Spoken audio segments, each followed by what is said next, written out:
Hey everyone, it's Jeremy, back with episode 2 of Maximize Travel and Minimize Cost.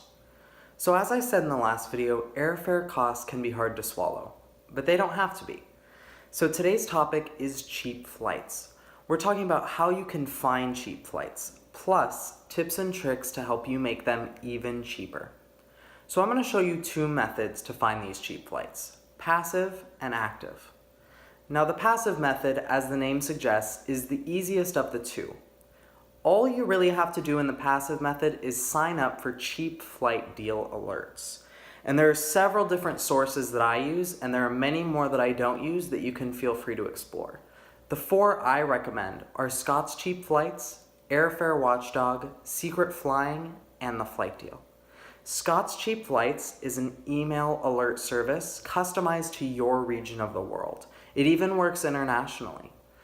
There is also premium subscriptions available. The free version has given me some great deals, but the premium version has given me the best of the best deals, and before most people get those deals. The other three ones I mentioned, Airfare Watchdog, Secret Flying, and The Flight Deal, all are Twitter-based. So all I did was created a Twitter account, went and followed those accounts and enabled notifications for them. Every time they find a deal, I get a notification pushed to my phone, and it's very easy for me to go ahead and take advantage of those deals. So really, with the passive method, all you have to do is spend 5 to 10 minutes signing up for these, and then just sit around and wait until you have the type of deal that works for you. The passive method is very simple. There's no excuse not to at least give it a shot. Now my best deals that I've found from this method include a $435 round-trip flight from Los Angeles to Vienna, which that is typically a very expensive trip, usually at least $1,000. I found $84 round-trip from Phoenix to Austin, Texas, and that's on a full-service carrier, not on one of the low-cost carriers. And most recently I found a deal for $380 round-trip from Tucson to Oaxaca, Mexico. And Oaxaca is one of the most expensive destinations to get to in Mexico by far. Now the other method I'm going to talk to you about is a little different. It's going to be the active method, which is going to require a little bit more work on your part. And fortunately, I have enough time on my hands to make this my main method. And if you invest just a little time each day using the active method, you can find cheap flights for even less than with the passive method. So some of the cheap flights I've found with the active method include $116 round trip from Phoenix to Washington, D.C., $530 round trip from Los Angeles to Paris for New Year's, $88 round trip from Phoenix to Dallas, and $315 round trip from Los Angeles to Singapore. The active method basically just requires you to search for the flights you need. This does not mean to go to every airline's website and type in the same information. Luckily, Google Flights was created for this purpose, just so that way you're able to compare dates, airlines, flights all across the world. Google Flights is your best friend in the active method. It's going to allow you to search across nearly every airline with flexible dates, a map that gives handy price points, and even allows you to track flight prices. That's right, all you do is go in and you'll be able to add the flight to a tracker, and every day it'll update the price, so you know if you're buying at the right time. And before I get into too much detail on Google Flights, next video will be a Google Flights tutorial to show you this very powerful flight search engine and all of its capabilities. Once you see that video, you will never go back to buying directly from the airline's website until Google Flights gives you the link to do so. So those are going to be our two main methods, passive and active. Passive is quick and easy. Active is a little more challenging, but gives you the best deals. And now I want to go into some general tips and tricks for finding cheap flights. And these are going to work for any method and should really always be kept in mind as you're looking at airfares for any destination, any time in advance. So the first thing to know is that airfare costs can and do change every moment. So when you see a cheap flight that you want to take advantage of, don't delay. Fortunately, every flight originating in the United States is required to give you a 24-hour window after booking to be able to cancel without losing any money. So, if you need a little bit of extra time, go ahead and book it and then decide within the next 24 hours. Everyone I know has a story of just missing a great deal. Don't let it be you. The other thing to keep in mind is to not trust published fare sales.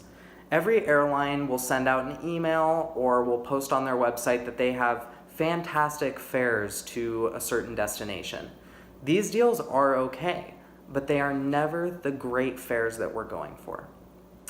Another thing to keep in mind is to know how long in advance you should buy. Most of my cheap flights were found between 2 weeks and 4 months in advance. And generally speaking, this is the best time to book. Some of mine, though, were booked as far as the schedule went, about 331 days before departure. Now, days of the week. The jury is really still out on this one. Many people claim that Tuesday is the best day to book travel, but a lot of my flights weren't booked on a Tuesday. So really, I'm not sure how much I trust that idea. What you should keep in mind is that cheap flights can come out any day of the week at any time. But the cheapest days to fly, almost certainly, are Tuesday, Wednesday, and Saturday. My flights don't always fit this, but generally they have, so I'm comfortable with giving you that information. Another thing that you should make sure you're doing when you're looking for these travel opportunities is to know your seasons. In the US, mid-May to September and the time surrounding the holidays are considered peak travel, which is part of the high season. Low season is everything else.